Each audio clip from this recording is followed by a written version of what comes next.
പുത്തൻകുരിശ് ജംഗ്ഷനിൽ Taurus lorry കടയിലേക്ക് പാഞ്ഞുകയറി വൻ അപകടം. ഇന്ന് രാവിലെ ഉണ്ടായ അപകടത്തിൽ ആർക്കും പരിക്ക് ഏറ്റിട്ടില്ല. തലനാരിഴയ്ക്കാണ് പലരും രക്ഷപ്പെട്ടത്. ബസ് കാത്തു നിൽക്കുന്ന സ്ഥലത്തേക്കാണ് വാഹനം ഇടിച്ചു കയറിയത്.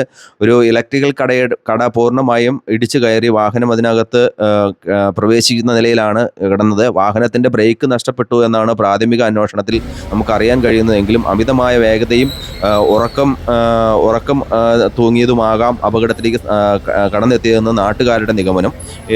ഇത് ഇടതടവില്ലാതെ ഈ ടോറസിൻ്റെ അമിതമായ വേഗത നാട്ടുകാരിൽ ശക്തമായ പരാതി ഉളവാക്കിയിട്ടുണ്ട്.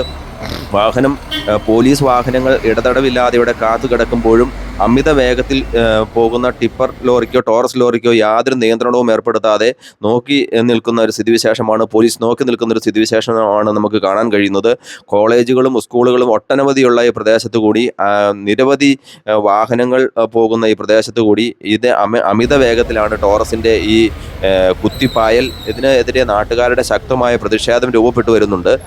കടയിലേക്ക് പാഞ്ഞു കയറിയ വാഹനം ആ കെട്ടിടത്തിന് പൂർണ്ണമായും കേടുപാടുകൾ സംഭവിച്ചിട്ടുണ്ട്.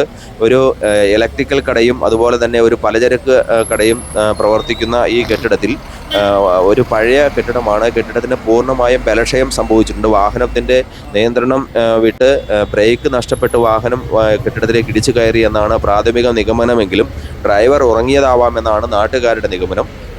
ഈ പ്രദേശത്ത് വാഹനങ്ങൾ ടോറസ് ലോഡ് ഇറക്കി പടിഞ്ഞാറ് ഭാഗങ്ങളിലേക്ക് ടോറസ് ലോഡ് ഇറക്കിയതിന് ശേഷം ഇതുവഴി തിരിച്ചു പോകുമ്പോൾ ആ വാഹനം തിരിച്ചു പോകുന്നതിൻ്റെ കാറ്റടിച്ച് സമീപത്ത് പാർക്ക് ചെയ്തിരുന്ന ടൂ വീലറുകളടക്കം മറിഞ്ഞു വീഴുന്ന സ്ഥിതിവിശേഷത്തിലേക്ക് അത്ര വേഗത്തിലാണ് ടോറസുകളുടെ പായൽ. ഇത് വലിയ അപകടം ക്ഷണിച്ചു വരുത്തും. ഇതിനെതിരെ ശക്തമായ പ്രതിഷേധം ഉയരുകയാണ്. പ്രത്യേകിച്ച് പുത്തൻകുരിശ് ടൗണിൽ ഗതാഗത തടസ്സം വലിയ രൂക്ഷമായ ഗതാഗത തടസ്സമാണ്.